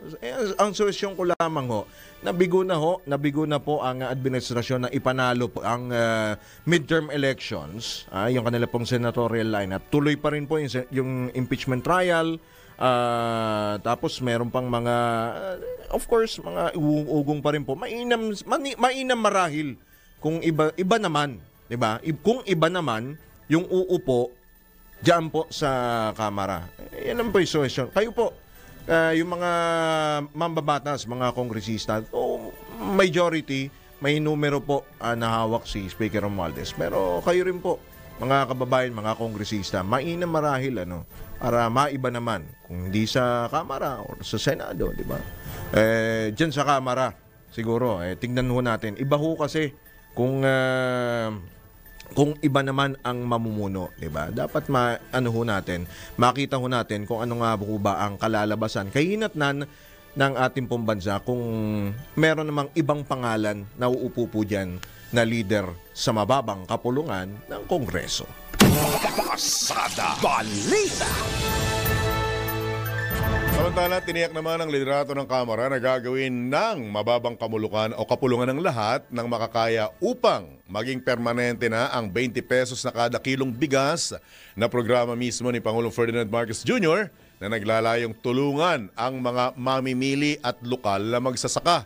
Sa isang pulong kasama sina Agriculture Secretary Francisco Chu Laurel Jr.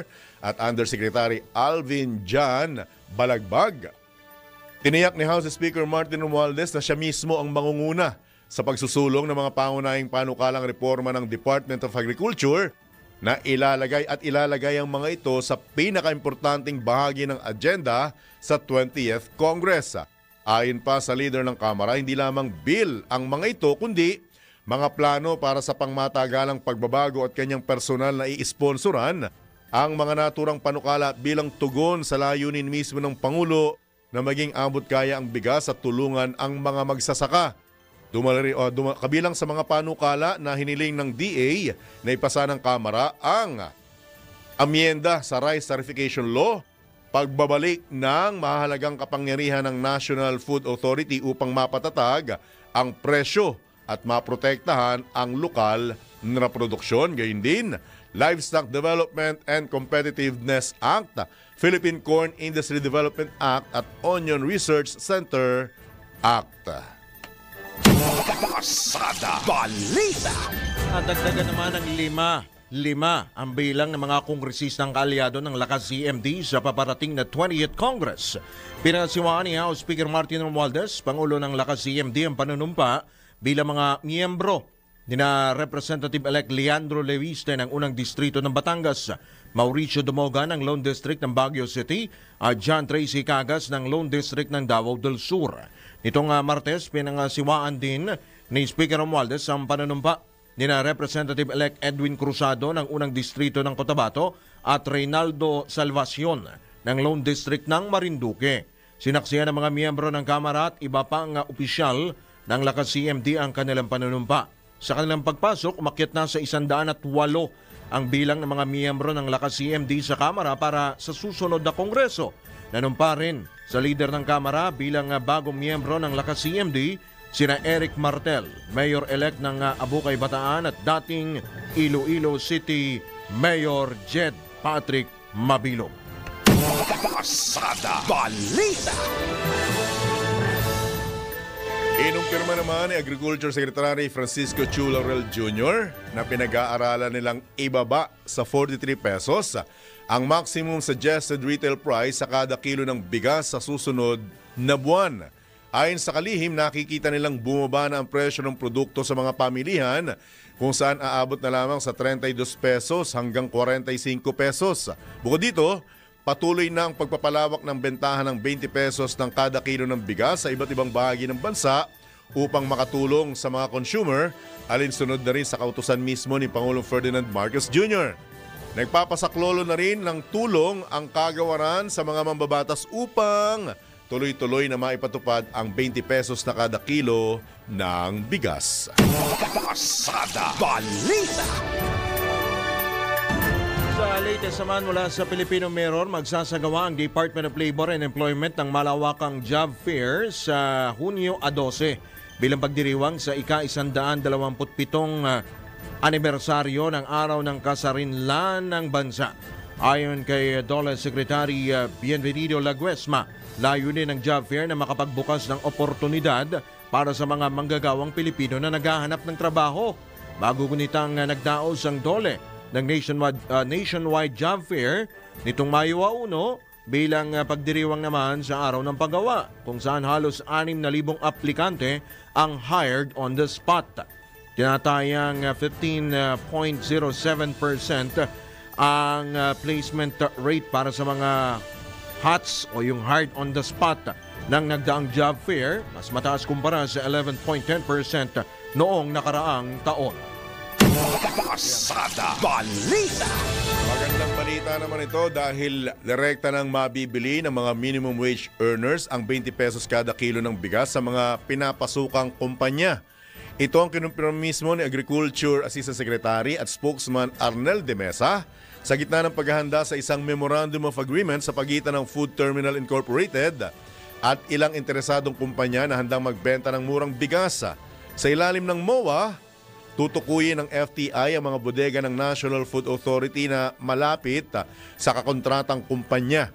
Gagastos naman ang partner company sa logistics o ang pagkuha ng mga bigas sa kondisyong hindi maaaring magpatong ng presyo na laan para sa mga minimum wage earner. Sa ngayon, aabot na sa 1.2 million kilos ng bigas ang available kada buwan upang tuloy-tuloy na mabentahan ng 20 pesos ng nasabing produkto.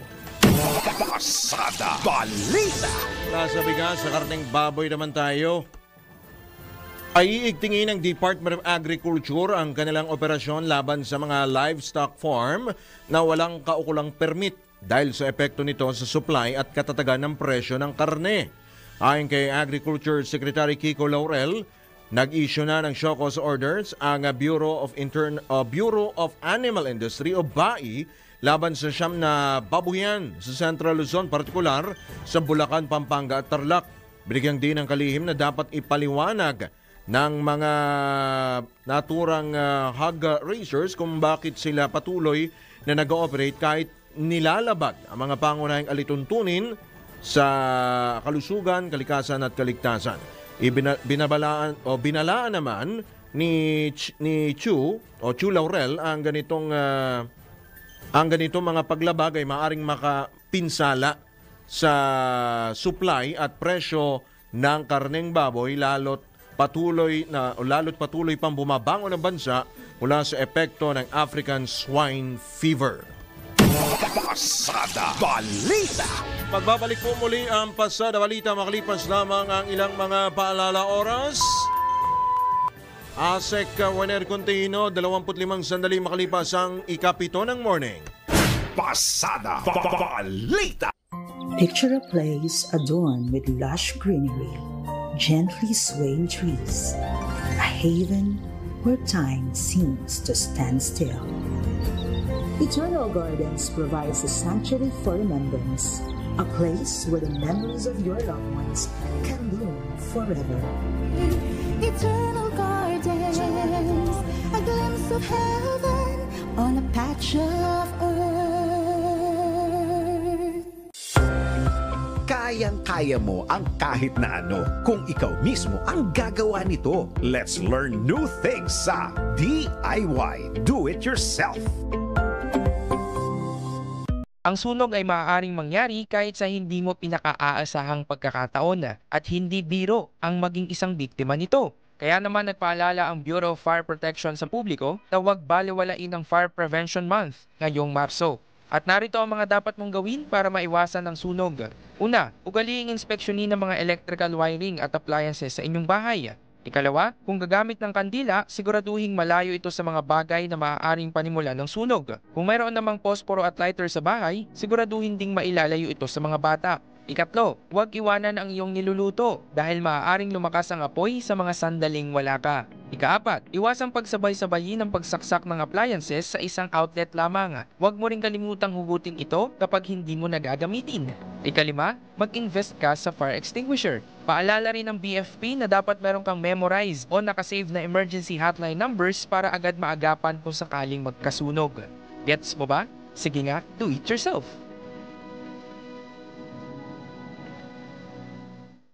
Pasada Balita. Sa iba pang tampok na balita, target ng pamahalaan na pagsapit ng 2028, wala nang mahihirap na Pilipino ang nagugutom. Sinabi ni Social Welfare Secretary Rex Gatchalian na ito ang pangunahing utos ni Pangulong Ferdinand Marcos Jr. kaya't inilunsad ang Walang Gutom Program o Food Stamp Program. Sinabi ng kalihim na buo ang suporta ng Pangulo sa nasabing programa. Sa katunayan anya, sadyang pinaglaanan na ito ng pondo hanggang 2028 sa ilalim ng pambansang budget. Dagdag pa ni Secretary Gatchalian, inaprubahan ng NEDA ang programa kaya mayroon na itong sariling line item sa budget. Kaya naman araw-araw anya, sinisikap nilang gawin at magkaroon pa ng improvement sa naturang programa upang wala ng Pilipinong may hirap ang magutom. Pasada Balita. Nanawagan naman ang Department of Social Welfare and Development na tigilan na. Tigilan na. Sige, huwag mo na ituloy. Hindi, tigilan na raw. Tigilan na ang paggawa ng mga katawa-tawang meme kaugnay kay alias Rose.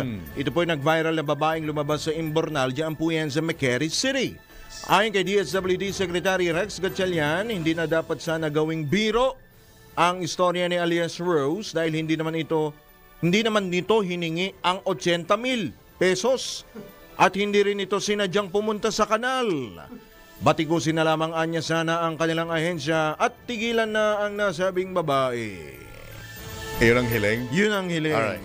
With your indulgence, Secretary Rex Gatchalian, kaya nung isang linggo ka pa po namin na pilit na pinapakontak. Kasi, eto po yan Hindi ko yata nabanggit kahapon ito sa interview at nung matapos yung issue tungkol dyan. Wala naman pong problema sa tulong. Wala rin naman pong problema kay Canal Girl. Ang hindi lamang pumatanggap ng marami sa ating mga kababayan, maging mga taga Valenzuela City, for your information, Secretary Gatchalian, na mga kababayan mo sa lungsod ng Valenzuela, ay yung pong halaga na ibinigay. 80,000. At kung babanggitin ko lamang, galing mismo kay dating COA Commissioner, Heidi Mendoza, na wala pong problema kung sa sariling bulsa po ninyo kinuha yung 80,000 pesos. Pero kung sa mismong tanggapan ng DSWD ng galing, yung pondong yan, ang sabi po ni Ma'am Heidi Mendoza sa kanyang post sa Facebook, kailangan nyo pong magpaliwanag. Kailangan nyo ipaliwanag. Kasi mukhang ang istorya, hindi naman po yung Canal Lady, hindi po yung tulong, hindi po yung galaw ng DSWD, kundi yung mismong halaga. Tumutok po tayo doon sa halaga. Bakit po umabot ng 80,000 pesos ang ibinigay ninyo? Kahit sabihin pa natin hindi biglaan, o isang bigayan. Again, marami pong natutulungan ng DSWD. Wala namang masama. Actually, matulong. marami pang nanghihingi ng tulong. At ngayon, nakapila pa. Araw-araw. At ilan po sa sinasabi ng mga humihingi ng tulong, magdamag sila, yung iba inaabot ng ulan at araw. Pagdating po sa dami ng requirement na kailangan naman talaga, ay dumarating po sa puntong may 10,000, may 7,000, may 5,000, may 3,000 silang nakukuhang ayuda. May 2,000 pa. Pero may natatanggihan at pinapabalik-balik pa. Ang sinasabi lang nila, yung urgency po. Kasi may mga taong mas nangangailangan, may mga taong mas critical ang kanilang kondisyon kaysa dun sa tinulungan ng 80,000 pesos. Ang tanong, bakit 80,000 pesos?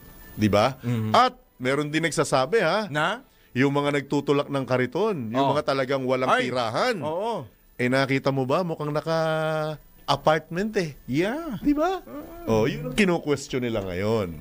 Diba? Bakit ganun ang kabilis binigyan ng ganung kalaking halaga? At ginawa pang ambasador? Tama, para makahikayat ng mga iba pang mga mahihirap na mamamayan natin na makipag-ugnayan sa DSWD. Yung pong pakikipag-ugnayan, yung paghingi po ng tulong sa inyo, ang dami pa. Kung hindi kaya yan nakita sa social media, I don't know, Pero hindi, may paliwanag na siya si Asik dyan na hindi naman lang daw doon nag-viral yan. Bago nag-viral yan, iniimbestigahan na nila at kumbaga kinikisistada na nila. Pero doon lang nagkaroon ng kwentong komentaryo doon sa nakita na lumabas ng allegedly ng imburnal. Yun na naman pala hindi lumabas, hindi galing sa loob. May kinuha lang. Cutter ang sinasabing nahulog sa imburnal. Nangangalakal. Again, Secretary Rex Gatchalian, nasa inyo po ang pagkakataon. Pala, maidagdag ko lang kasi siyempre sa Makati yan. Diba? Taga Makati ba yun? Yun ang tanong natin. Yun ang, diba? Yun ang palaisipan. Sa Makati, alam ko, maraming magandang programa rin yan. Oo nga. Sa mga less privileged. Ano ba ang nangyari? Anong ginawa naman ng LGU? Doon lang ako curious. Diba? Kasi kung hindi naman din sasaklolo basta-basta ang DSWD, kung wala naman ding program LGU. May requirement bang binigay? Diba? Akala ko ba sa Makati, baka naman yung lugar niya kasama sa kinukuha ng tagig. Diba? Ikaw naman pala Di, malapit sa ospital Alin? Malapit sa Makati Med yun Yan? Oo. Makati Med? Masosyal doon. Malapit doon. Bihira nakakapunta ron, Makati Med. Napapadaan lang ako doon. Hindi ako nangahas na magpa-check up doon. Ako sa Manila South lang. Nadaan lang ako Manila South Cemetery. Linawin mo Manila South Cemetery. Pero hindi, seryoso ako doon Secretary Rex Gatchalian. Madali naman kaming kausap di ba? Para once and for all, sa'yo mismo manggaling. Pero marami na silang paliwanag actually. Pero hindi pa rin ako kontento ang marami nating kababayan. Dahil nga doon sa marami pa rin na nagtatanong. Doon sa halaga talaga. Sa halagang 80,000 pesos. Yun ang tumbungin natin. 80,000 pesos, kuyang. Back to you, John.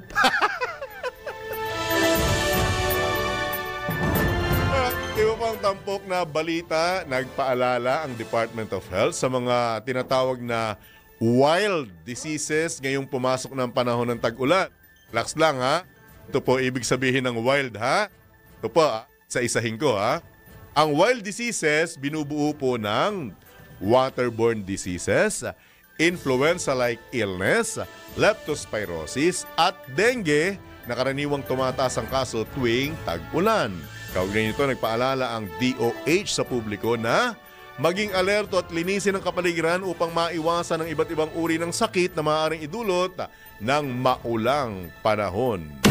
Pasada Balita. Itinuturong dahilan naman ng Department of Health sa pagdami ng kaso ng rabies sa bansa ang mga hindi bakunadong aso at pusa na pakalat-kalat sa mga kalsada. Binigyang diin ni DOH Secretary Ted Herbosa na alinsunod sa Anti-Rabies Act nakasalalay sa mga local government unit at Bureau of Animal Industry ang pagbabakuna sa mga pag-alagalang aso at pusa sa kalsada. Habang responsibilidad naman ng mga pet owners of fur parents ang pagbababakuna sa kanilang mga alagang hayop. Dilinaw din ng DOH na walang pagbabang naitala sa bilang ng mga individual na nabakunahan kontra rabies. Iginit din ng kalihim na dapat nang bumili ang mga lokal na pamahalaan ng bakuna kontra rabies upang hindi na kailangan pumunta ng mga residente at dagsain ang DOH, mga ospital ng DOH at ng San Lazaro Hospital sa Maynila. Pasada Balita! Kailangan natin yung paglilinaw, Kuyang Drew. Hindi na may kaugnayan sa DSWD dito. Saan yan? May kaugnayan ito sa asot pusa. Kasi binabanggit kasi doon sa isang item natin na kagat lamang ng asot pusa. Lilinawin natin maski kalmot at yung pagdila po ng alagang hayop sa isang open wound, nakakapasok po ang rabies. Delikado yan. Tatandaan nyo po yung kababata ni Engineer Werner Contihino, si Fernando po Sr. Namatay po dahil sa rabies. Ay, oo nga pala. Diba allegedly, ang pagkakaintindi ko correct me if I'm wrong, Kuyang Werner, meron siyang sugat sa paa. Dinilaan ng alaga niyang tuta. Ang sinasabi yun ang dahilan. So, hindi lamang po sa kagat ng asot pusa, kundi maging sa kalmot, lalo na pag nagkaroon ng open wound. Tsaka yung pagdila nila. Yung laway. Oo, yung laway nila. Pagka yun pumasok sa isang open wound, kasama po yan sa nakakapasok. Delikado yan, lalo kapag ganitong tag-ulan. Diba, pagbaha. Ay, sa daga. Sa daga, leptospirosis, tapos may ano pa ng Ako nga nadali, nung nahagip ako nung alaga akong aso, hindi naman siya dumugo, hindi siya naging open, pero kinailangan, sabi ng mga doktor, magpaturo ka na. Matik yun. Kaya nung after 1 week nun, wala naman siyang sintomas. Kaya lang parang lagi akong gumaganon. Tsaka parang minsan na ipangkamot ko yung paa ko. At nung may dumaang na ibang tao sa bahay namin, tumahol ako.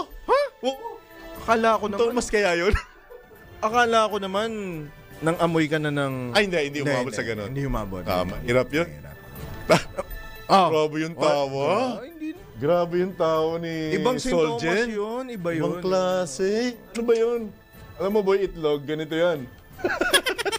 Samantala, tiniyak po ng DOH na tuloy-tuloy ang mahakbang na kanilang ginagawa upang pigilan, ito isa pang matindi to ang pagtaas ng kaso ng HIV sa bansa. Ayon mismo kay Health Secretary Ted Herbosa, habang hinihintay nila ang deklarasyon ng National Public Health Emergency sa nasabing karamdaman, hindi sila titigil sa pagsasagawa ng mga programa upang maiwasan ang pagkalat ng HIV.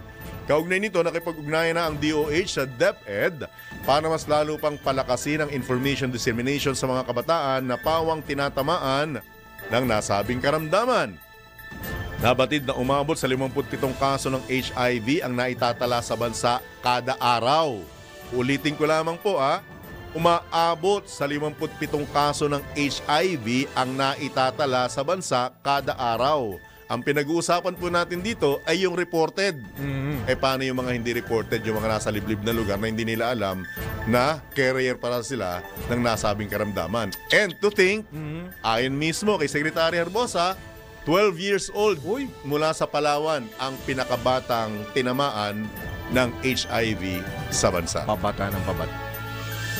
Okay pa rin. Balita! Sa balitang pangkalusugan, ito naman po ay MPOX. Kinumpirma ng City Health Office ng Cabanatuan City sa Nueva Ecija na gumaling na, nakarecover na ang 3 kabataan na tinamaan ng monkeypox. Kabataan pala ito.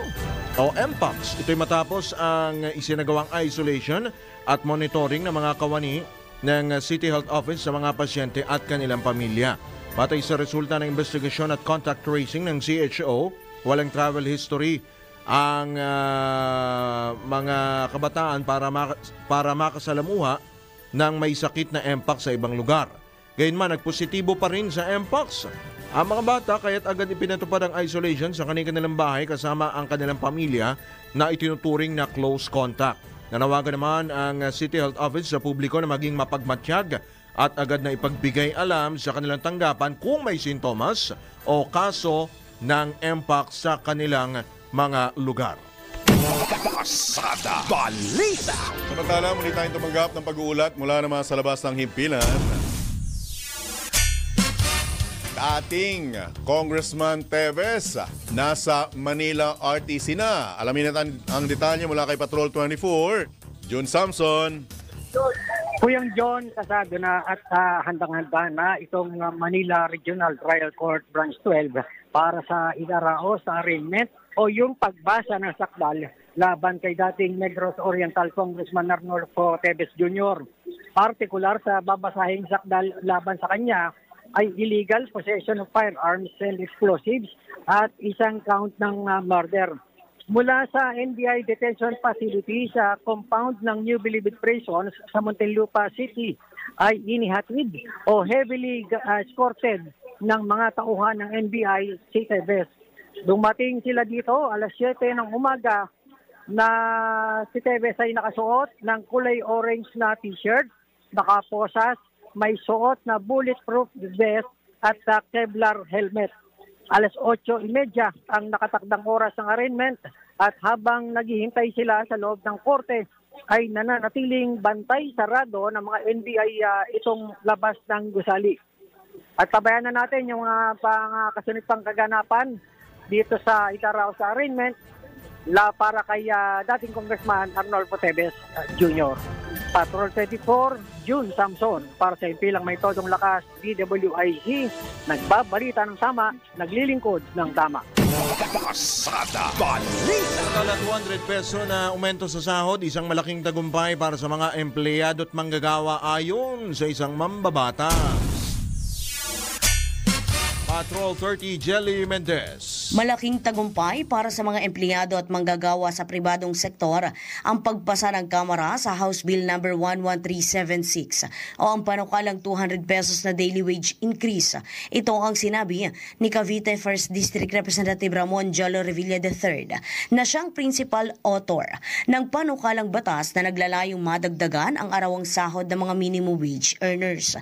Itinuturing na panalo ni Congressman Revilla ang pagkilala sa pagsusumikap at walang sawang sakripisyo ng bawat manggagawang Pilipino na siyang haligi ng ating ekonomiya. Anya, matagal na itong inaasam-asam ng ating mga kababayan at nararapat lang na sila ay mabigyan ng sapat na sahod upang matugunan ang kanilang pangangailangan. Nagpasalamat din ang mambabatas kay House Speaker Martin Romualdez at sa kanyang mga kasamahan sa Kongreso sa pagsuporta sa makasaysayang panukala. Para kay Revilla, simula pa lamang ito ng kanilang pakikibaka para sa sapat na sahod at benepisyo sa lahat ng mga manggagawang Pilipino at sa pagpasok kanya ng 20th Congress. Kanyang tututukan ang labor sector upang matiyak na may susulong ang mga panukalang batas na mapapakinabangan ng mga manggagawa sa Metro Manila at maging sa mga lalawigan. Matatanda ang Pebrero ng nakaraang taon na ipasa rin ng Senado ang katapat nitong panukala na 100 pesos na dagdag sahod at inaasahang isasalang sa bicameral conference ang dalawang bersyon ng panukala bago ito isumite sa Malacanang para sa paglagda ni Pangulong Ferdinand Marcos Jr. Ito si Patrol 30. Jelly Mendez nag-uulat para sa impilang may todong lakas sa DWIZ. Nagbabalita ng tama, naglilingkod ng tama. Kapag may bagong balita, naka-on air, agad-agad, DWIZ Patrol Report. Babalik po muli ang Pasada Balita makalipas lamang ilang mga balala oras. Congressman Wenner Contihino, 15 minuto bago sumapit ng ganap na alas 8. Oras hatid sa inyo ng Arena Plus. Sa Arena Plus, astig sa tambalang John Ibanez at Drew Nasino. Pasada Balita. At sa ating police report, kinumpirma mismo ng Quezon City Police District na positibo sa paggamit ng illegal na droga ang driver ng truck na sangkot sa aksidente sa Batasan Road sa San Mateo, Rizal.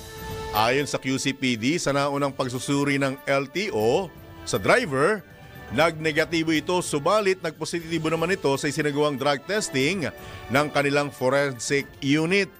Matatanda ang 3 katao ang patay sa nasabing aksidente dulot ng sinasabing pumalyang brake ng naturang dambuhalang bihikulo.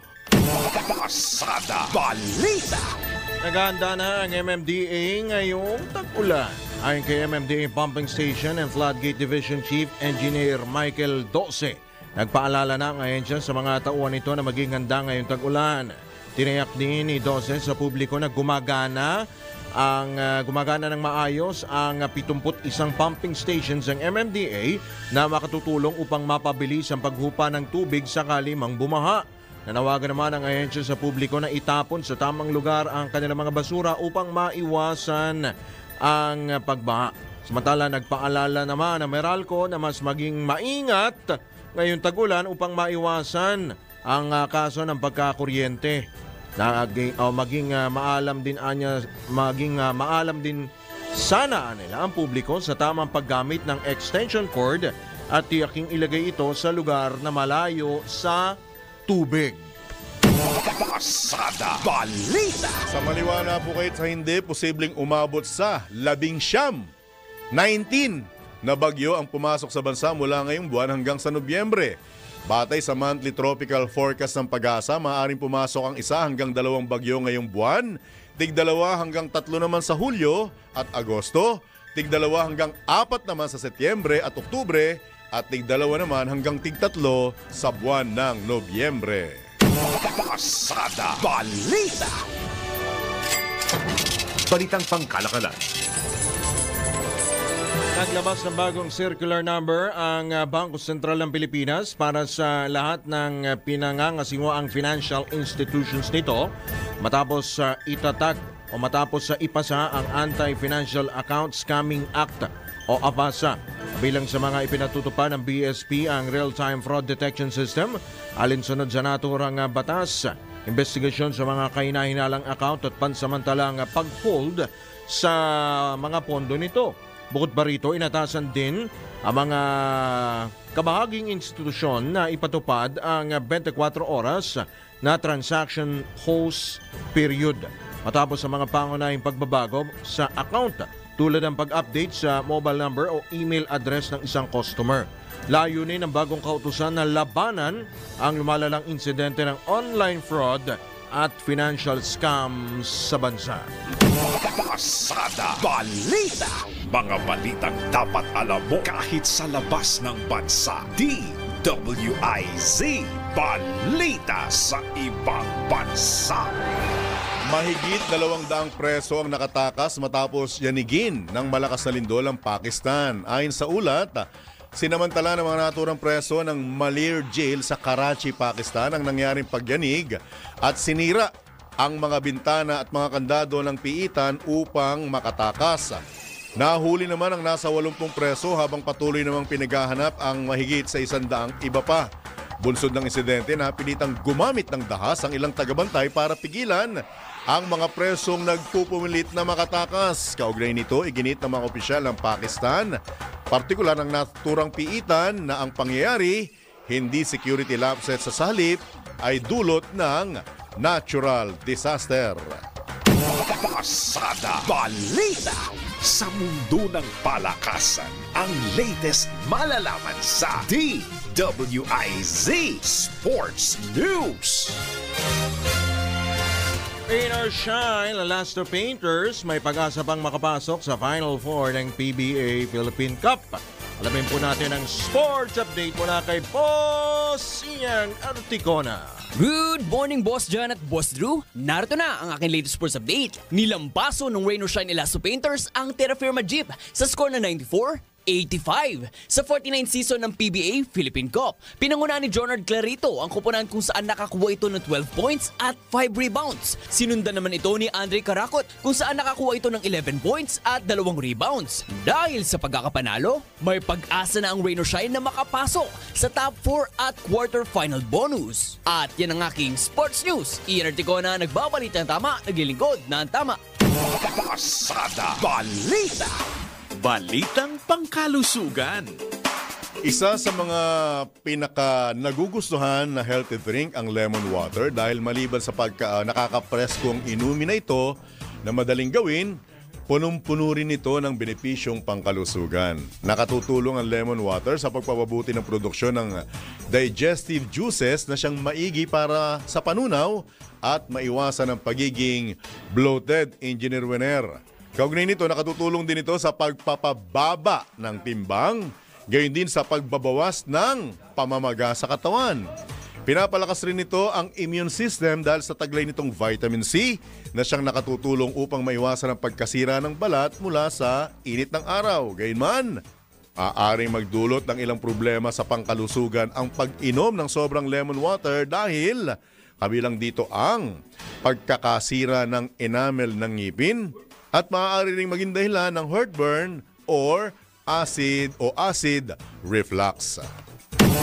Pasada Balita.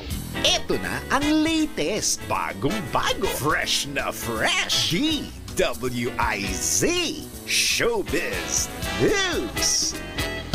Ito na nga po, Cherry Pie Pikachu. Aminadong bukas ang puso. Para po sa panibagong love life. Wow! Oh, yeah. Alamin po natin ang Showbiz Chika.